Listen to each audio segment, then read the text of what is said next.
All right, YouTube, we back, man. Got some things going on with the truck today. I had to abort my load.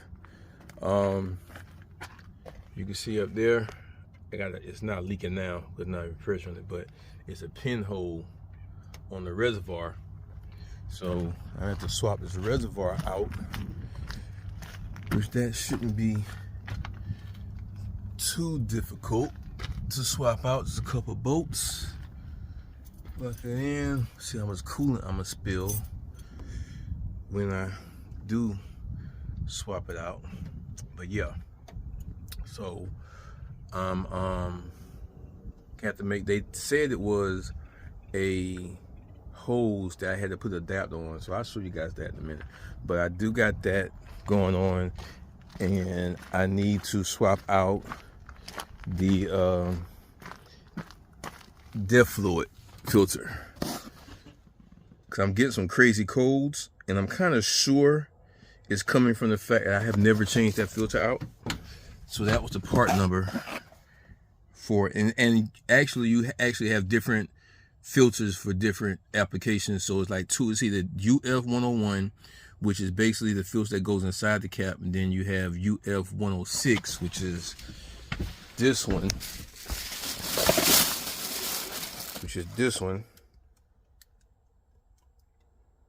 and they're two different filters, right? So, and this is actually the easier one to put on, the filters inside that. And on this one, you have, wait a minute, you have this little thing. So this one that goes for mine. The other truck has this one, so I bought this one and realized that I need the other one. So this is going back to the store. This one filter was $180. That one was $140. So that's going back to Kenworth. This is my excuse the truck is junky in here because I got all this stuff going on. That's the part number, and this is the aftermarket coolant reservoir. And this is the adapter that he says I'm gonna need. So we're gonna see how that goes in, because I've never changed out a reservoir on the KW. So I'm about to get to that. So I'm gonna do the reservoir first. I'm gonna do the filter first, and then we're gonna get to that reservoir in a minute. I only got maybe 3 hours of daylight left. All right, so we up under the truck. We about to get to it. The filter is actually housed up under here. You got one bolt here. I kind of screwed it up because the little thingy that popped off when I was trying to put it back on. So I'm gonna see if I can fix that once I get the bottom off. But you got one bolt there, and you got two bolts here. Let me see, 1, 2, down there. So we're gonna get those off, man, and then we're gonna pop this filter in and pop it back out.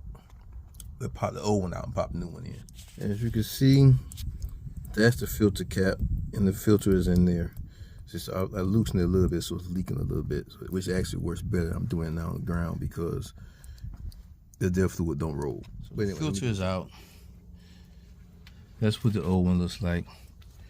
That's real cluttered. I'm thinking it was a lot of, see that? Here's a lot of blockage on here, which was throwing my coals. That's what I'm assuming. But if that wasn't it, you know, as they say on the YouTube world, we're gonna unalive this DEF system if that ain't the problem, because I'm not spending a whole bunch of money. But I believe that's the problem why I'm getting all the codes, because it's a depth fuel related code and an SCR situation, and all the lines and everything are right and exact. So that should be it. But I'm about to pop the new filter and this little thingy right here that goes in it. So I'm about to pop a new filter in. See the difference. Pop a new filter in, and we should be good. Quick little 5-minute job. Def all over my hand though.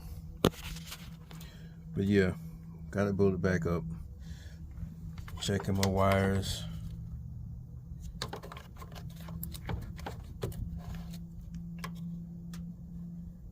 Make sure there's nothing loose.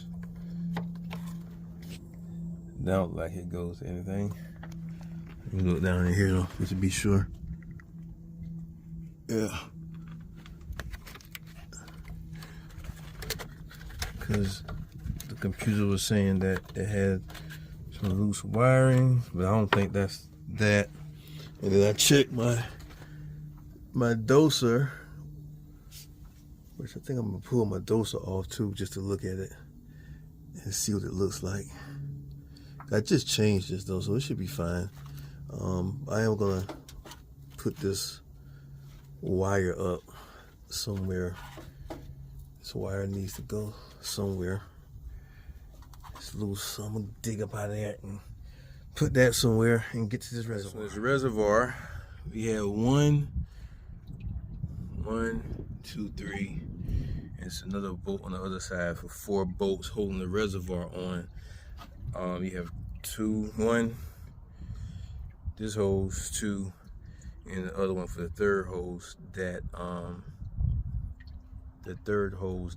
goes at the bottom down there.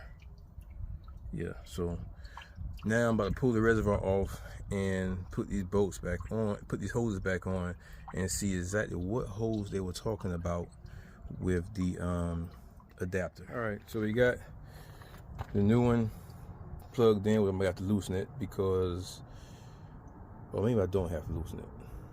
Maybe I don't have to loosen it since I'm moving this. Anyway, because I got to move this out the way to get the old reservoir out. So while I got that out the way, yeah, I'm gonna have to take this off anyway because I have to bring this up on that side. So I was trying to conserve some of this coolant because I didn't want to have to buy a whole bunch of coolant.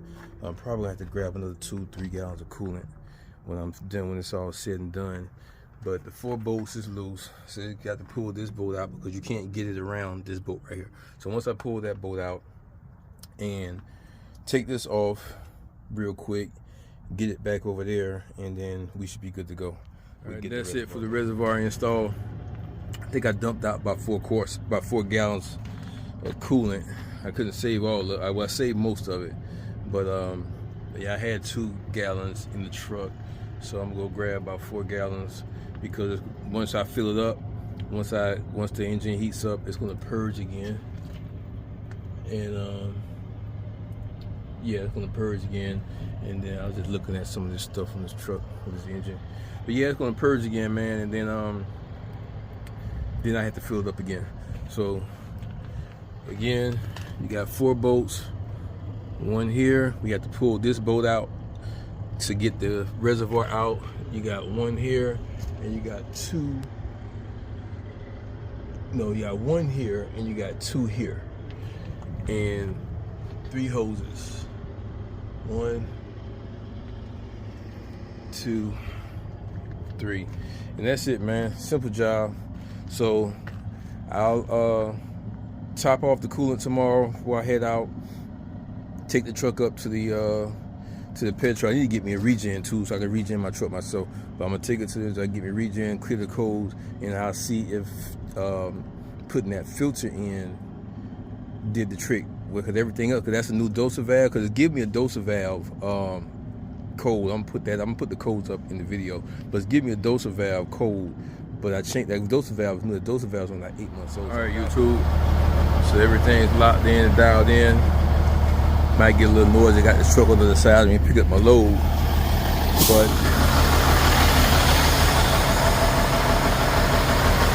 coolant reservoir right in the zack.